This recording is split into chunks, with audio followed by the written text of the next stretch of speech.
5. Ethics in science is not an oxymoron. Welcome to Scientific Station. I'm Brendan Crawwell. Before a scientific study is conducted, the researchers need to go through a few steps.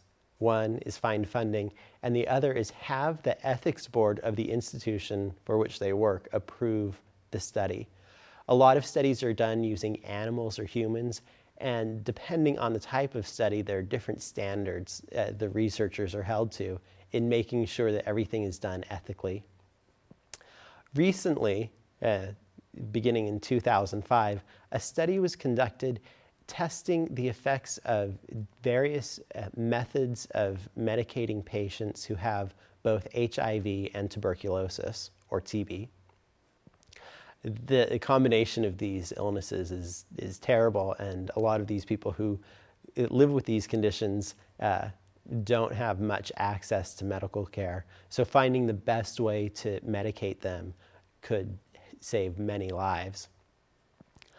The Hastings Ranch, well, first of all, this study was actually stopped midway through because it was found that the ethical standards weren't up to snuff that should be used in studies on human subjects. The Hastings Center has recently published a debate about the merits in stopping this study and what went wrong and what could be done to prevent this in the future. So looking at the study, in 2005, three different medication regimes were tried for HIV positive and tuberculosis patients in South Africa.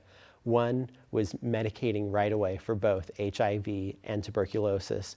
The other variations involved delaying the HIV medications after the tuberculosis was treated and looking at various combinations of using the medications and different time frames as when to apply them. The study was stopped when it was found that patients were actually dying and not benefiting from this study. The Hastings Center, in their argument, said that this study caused foreseeable harms and preventable deaths for a substantial number of impoverished and poorly educated South Africans. A few aspects of this study were cited in this argument.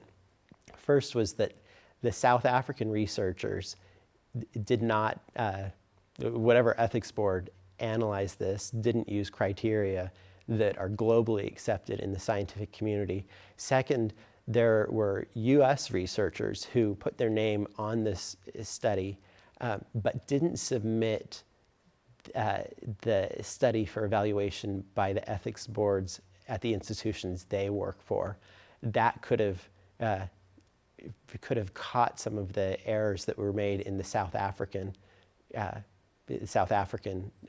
ethics committee.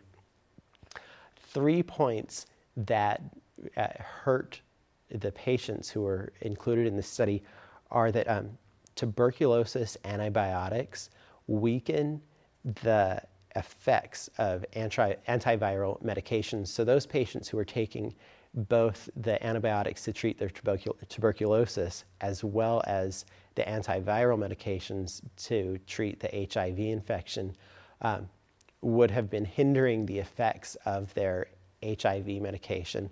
A second problem was that the antiviral medications are toxic, and a lot of people get sick on top of the illnesses they have, get sick just from the medications themselves. So there's a high rate of people just stopping taking the medicine, and stopping taking the medicine could potentially put them in worse danger than had they not started. And the third problem is the combination of the antivirals with the antibiotics can induce a potentially fatal condition called immune reconstitution syndrome. Now, these patients who were in this study have 2 fatal diseases, and that's not to in any way undermine the value of their lives and and what ethics should have been considered, ethical standards should have been considered before they were included in this study. This study put a blot on the attempts to help these people, and but hopefully there will be the strict standards that should be used in all research that use human subjects, especially subjects that otherwise are in very poor health. Hopefully those strict standards will be applied uniformly, globally, in all research that's conducted. For more information, visit scientificstation.com.